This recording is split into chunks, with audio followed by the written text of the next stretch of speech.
আমরা আসছি এয়ারপোর্ট আসার পরে পরে স্টেশনে গেছি, যার পরে ট্রেন পাইনি, বলছে যে আমাদের ট্রেনে পরে ওখান থেকে আমরা গেলাম বাসের রাস্তায়, পরে যাওয়ার পরে এনারা ডাকতেছে জামালপুর। আমরা কোনো বাসের নাম্বার টাম্বার দেখিনি পিছনে, মানে সামনে পরে উঠি বসি দৌড় দিয়া যে জামালপুর ডাকতেছে। পরে জামালপুর ডাকার পরে আমরা উঠছি, ওঠার পরে আমার গেটগুলো লাগাই দিয়ে পরে গলায় গামছা দিয়ে পরে আমার হস্ত করে পরে টাকাটি নিয়ে দিচ্ছে। 2জন এক জায়গায় নামাই দিছে আর 2জন আরেক জায়গায় নামাই দিছে, আরেকজন নিয়ে 20 মিনিট পরে আমার নামাই দিছে। আপনারা কয়জন ছিলেন? আমরা 5 জন ছিলাম। এরা কয়জন ছিল? কারা ডাকাতরা কয়জন ছিল?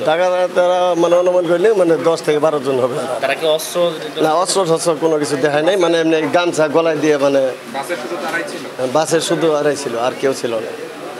মানে এমনি বসে আছিল, আমরা উঠার পরে গাড়ির দরজা লক করে দিয়েই মানে অমনি আমগরে ওরা সবাই উঠি মানে আমগরে গলায় গামছা দিয়ে আটকায় পরে এইভাবে নিয়ে নিছে। কি বাস ছিল ওটা? ওই বাসের নাম ছিল না স্যার, নাম দেখে নেই। সামনে মানে লোকাল বাস ছিল নাকি ময়মনসিংহের? ময়মনসিংহের। ময়মনসিংহের বাস? জি, আমার জামালপুর বলতেছে। জামালপুর থেকে উঠছি এয়ারপোর্ট থেকে। এয়ারপোর্ট আমার কাছে মোটে 6 টাকা নিচ্ছে, আপনার 6,01,500 টাকা। আর 5টা মোবাইল আছিল, 3টে অ্যান্ড্রয়েডটা ছিল আর 2টে বাদাম ছিল।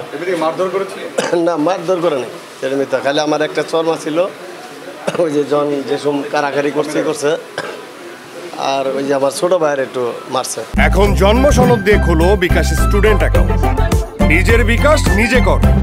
আমার বাড়ি জামালপুর জেলা, মেলান্দ থানা, দুরমুট। আমি একটা ষাঁড় গরু গত 3 বছর লালন পালন করছি। করার পরে গরুটা নিয়ে আমি আসি ঢাকা খিলক্ষেত 300 ফিট এলাকায়। ওই হাটে নিয়ে আসার পরে 2,95,000 টাকা গরুটা আমি বিক্রি করি। 2,95,000 টাকা বিক্রি করি। আমার সাথে ছিল আরও 4 জন, ওদের কাছেও টাকা ছিল, ওর গরু বেচার টাকা ছিল। তা আমরা মোটে 5 জন ছিলাম।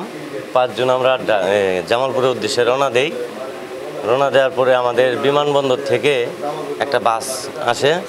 ওই বাসে বলতেছে আমরা জামালপুর। তা আমরা বাসের পিছন থেকে যাই উঠছি, যার জন্য বুঝতে পারিনি। তো আমরা বাসে ওঠার পরে 2 থেকে 3 মিনিট পরেই তারা মানে বাসে ওঠার সাথে সাথেই তো গেট লক করে দিছে। গেট লক করে দেওয়ার পরে 2 থেকে 3 মিনিট পরে মানে আমাদের গলায় গামছা দেওয়া ধরছে, মানে পিছন থেকে গলায় গামছা দিতেছে আর বলতেছে যে ভাড়ার টাকা দাও। ভাড়ার টাকা আমরা চাওয়া মাত্রই বলছি ভাই জামালপুরে এত তাড়াতাড়ি ভাড়ার তো কেউ চায় না। রাত কয়টা?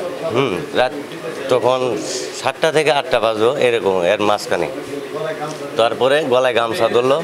গলায় গামছা ধরার পরে টাকা পয়সা যাদের মতো সবাই হাতায় নিল, কিলঘুষি লাত্তি দিছে 2-4টে করে।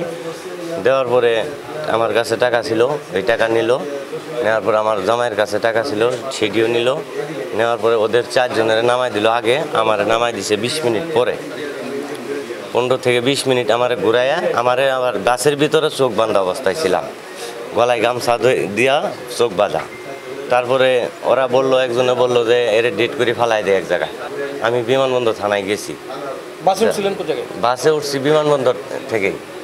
ওখানে বিমানবন্দরের যে ফ্লাইওভার নামছে, ওখান থেকে থানায় যাওয়ার পরে আমি অভিযোগ দায়ের করার সাথে সাথেই তারা অফিসার ইনচার্জ আমার ওই যে দারোগা সাজ্জাদ স্যার, আসাদুজ্জামান স্যার, ওনাদেরকে হুকুম করে যে তাড়াতাড়ি এটা করো, ব্যবস্থা নেও।